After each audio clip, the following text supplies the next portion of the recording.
Welcome to Screen Hollywood, the home of movie news and entertainment. Don't forget to like, share, and subscribe. Because if you're going to bring Robert Downey Jr. back into the Marvel Cinematic Universe after one of the most emotional character exits in blockbuster history, you need to give us a reason to care about the new character. But here's my concern. Are we getting the X-Men because the story needs them? Or are we getting the X-Men because Marvel knows audiences desperately want to see them again? This is where I think Marvel needs to be careful. Nostalgia is powerful, extremely powerful, but nostalgia has a shelf life. The problem is, Marvel now has an enormous amount of work to do, because you've got to make the audience forget that they're looking at Robert Downey Jr., and that's not easy. And when I watch some of these Doomsday shots, I genuinely thought, this looks like an AI-generated cinematic sequence.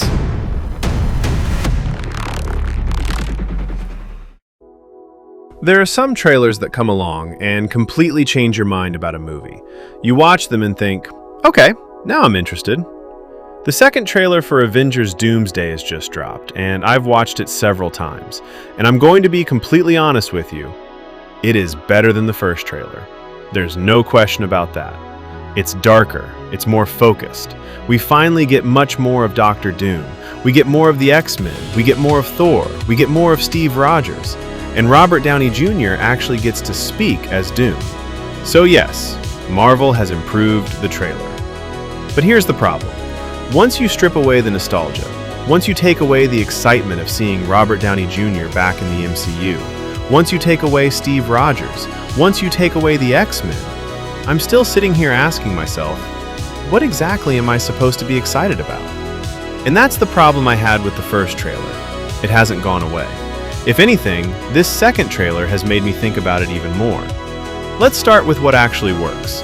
This trailer is much more interested in Dr. Doom, and thank God for that. Because if you're going to bring Robert Downey Jr. back into the Marvel Cinematic Universe after one of the most emotional character exits in blockbuster history, you need to give us a reason to care about the new character. And this trailer at least starts attempting to do that. We open with Victor Von Doom sitting on a throne. It's a very deliberate image. This isn't Tony Stark. This isn't Iron Man. This isn't some cheeky Robert Downey Jr. cameo. This is Doom. Then we hear Sue Storm talking about Victor. She describes him as someone who was once incredibly intelligent, but also kind, caring, a good man. And then something happened. Everything he loved was taken away from him. That's interesting, because now Marvel is giving Doom something that the first trailer didn't really give us, a human tragedy. We're being told there was a person underneath the armor before there was a monster, and that gives the character a much more interesting foundation. Then we get the devastated city. Reed Richards confronts Victor and essentially asks him, "Did you do this?" Doom's answer is fascinating. He talks about people living stolen lives and says they must give them back. Now, I'm not going to pretend this trailer has suddenly explained everything. It hasn't, but it does suggest that Doom doesn't simply see himself as a conventional supervillain. He appears to believe he's doing something necessary, and that's important, because the best villains don't believe they're villains. They believe everybody else is wrong. That's where Dr. Doom could become genuinely interesting. The problem is, Marvel now has an enormous amount of work to do, because you've got to make the audience forget that they're looking at Robert Downey Jr., and that's not easy. For over a decade, RDJ was Tony Stark. Tony Stark was the MCU. Now he's supposed to be one of the greatest villains Marvel has ever created. That's a massive gamble. The trailer then starts throwing characters at us, and this is where my excitement starts becoming a little more complicated. We see Ant-Man with Cassie, Johnny Storm with Franklin, Professor X, Magneto, Steve Rogers, Thor with Love, Loki, Shuri, Cyclops, the Fantastic Four, the Avengers, the X-Men. It's basically Marvel emptying the toy box onto the floor. And I understand why they're doing it. This is the multiverse saga. This is supposed to be the collision of different Marvel universes. It's supposed to feel enormous. But there's a difference between something being enormous and something being emotionally interesting. And I'm not convinced Marvel has solved that problem yet. Now, let's talk about the X-Men. This is obviously the moment a lot of people are going to get excited about, and I completely understand it. Seeing Patrick Stewart back as Professor X, Ian McKellen as Magneto, James Marsden as Cyclops. It's nostalgic as hell. These are characters that defined an entire generation of superhero cinema, and Marvel knows exactly what it's doing. It knows that showing these people together again will generate an enormous emotional response. But here's my concern. Are we getting the X-Men because the story needs them? Or are we getting the X-Men because Marvel knows audiences desperately want to see them again? There's a difference, and I don't have the answer yet. I'm curious, very curious, but I'm not sitting here thinking, I absolutely have to see this. I'm thinking, okay, let's see what they've got. And that is a very different reaction. This is where I think Marvel needs to be careful. Nostalgia is powerful, extremely powerful, but nostalgia has a shelf life. You can't keep bringing back characters from the past and expect audiences to automatically feel the same way they did 10 years ago. At some point, the new characters have to earn their place.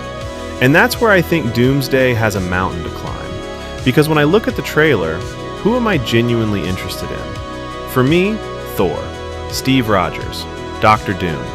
Those are the three characters immediately grabbing my attention. Beyond that, I'm struggling.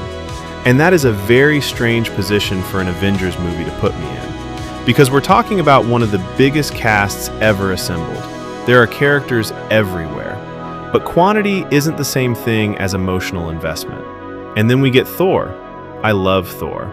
He's probably still my favorite Marvel character. So seeing him back in a more serious role is something I genuinely appreciate. But we've already done this. Thor talking about an unimaginable threat. The heroes facing something bigger than anything they've encountered before. The universe is in danger. Everyone is terrified. We've seen this. We saw it with Thanos. We saw it with Infinity War. We saw it with Endgame. And that's why I struggled when I heard this speech again. Because Marvel is trying to sell me the idea that the stakes are bigger than ever, but they've already taken us to the absolute edge of existence. Thanos had the Infinity Stones. He wiped out half of all life. The Avengers failed. Then they went back in time to fix it. How do you top that? That's the question. Not, can you make the explosion bigger? But, can you make the audience care more? That's much harder. Now, this is one of the biggest moments in the trailer. Thor attacks Doom. Stormbreaker comes flying towards him, and Doom stops it with essentially no effort. He doesn't struggle. He doesn't move. He simply stops Thor's weapon, then sends him flying. And look, I understand what Marvel is doing. They're telling us Doom is unbelievably powerful. Message received. But again, I'm sitting there thinking, how powerful? Why? And what are the rules? Thor isn't some ordinary superhero. He's basically a god. He's fought some of the most powerful beings in the Marvel universe. So if Doom can casually stop Stormbreaker, Marvel has to sell that power. It can't simply be because he's Doom. We need to understand what makes this version of Victor Von Doom so terrifying. Because if you make your villain too powerful too quickly, you risk making the rest of the cast irrelevant. And that's already one of my concerns with this movie. Then, we get another major reveal. Doom raises the Sentinels. And this is obviously supposed to be a huge moment. The X-Men are here. The Sentinels are here. Doom controls them. The multiverse is collapsing. Everything is going crazy. On paper, this sounds fantastic.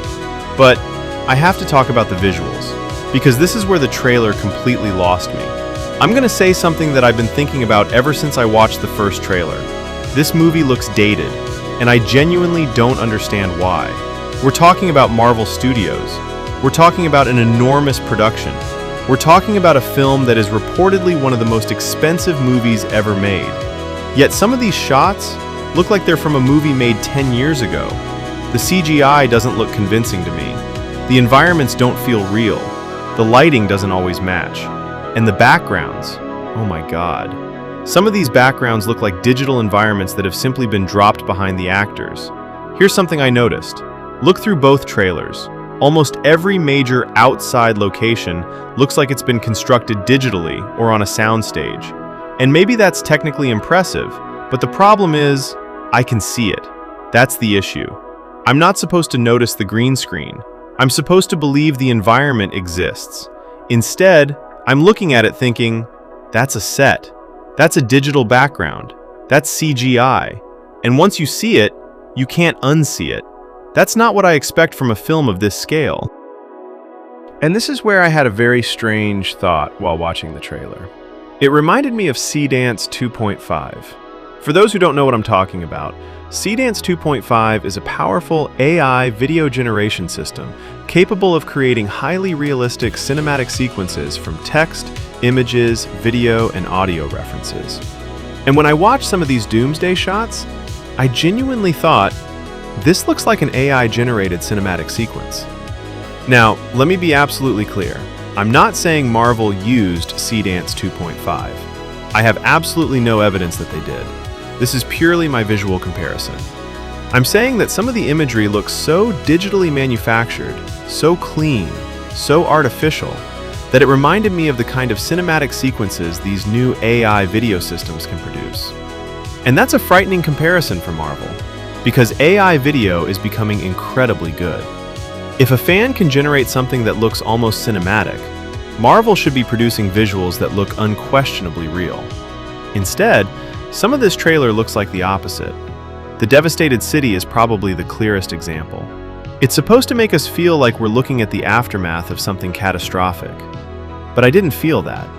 I felt, that's a computer-generated environment. There's no physical texture, no believable atmosphere, no sense that these buildings actually exist. It looks like a digital backdrop. And again, maybe the finished movie looks completely different. I hope it does. Because this is a trailer. Marvel has time to finish effects. But if this represents the final visual quality, we've got a serious problem. The Sentinel reveal should have been one of the coolest moments in the entire trailer. Instead, I actually laughed. The animation looked strange to me. It didn't feel threatening. It felt animated, almost Pixar-like. And that is absolutely not what you want when you're introducing giant killing machines from the X-Men universe. These things should look terrifying. They should feel like machines built specifically to hunt mutants. Instead, the visual didn't land for me. And that's such a shame, because the concept is fantastic. So here's where I am with Avengers Doomsday. The second trailer is better, much better. Dr. Doom is finally starting to look like a character rather than a marketing stunt. The X-Men are here. Steve Rogers is here. Thor looks serious again. The stakes are enormous. There are some genuinely exciting ideas, but I'm still not excited. I'm curious. There's a difference. I'm curious to see what Marvel does with Dr. Doom. I'm curious to see how the X-Men fit into this. I'm curious about Steve Rogers. I'm curious about the multiverse. But I don't have that feeling I had before Infinity War. I don't have that feeling I had before Endgame. Back then, it felt like something special was coming. Here, it feels like Marvel is trying very hard to recreate that feeling. And audiences can sense when you're trying too hard. Now here's the frustrating part.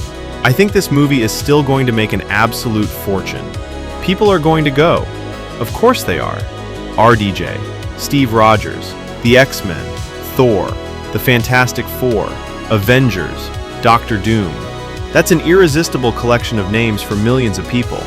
So I wouldn't be surprised at all if this opens enormously. The nostalgia factor alone is going to be powerful.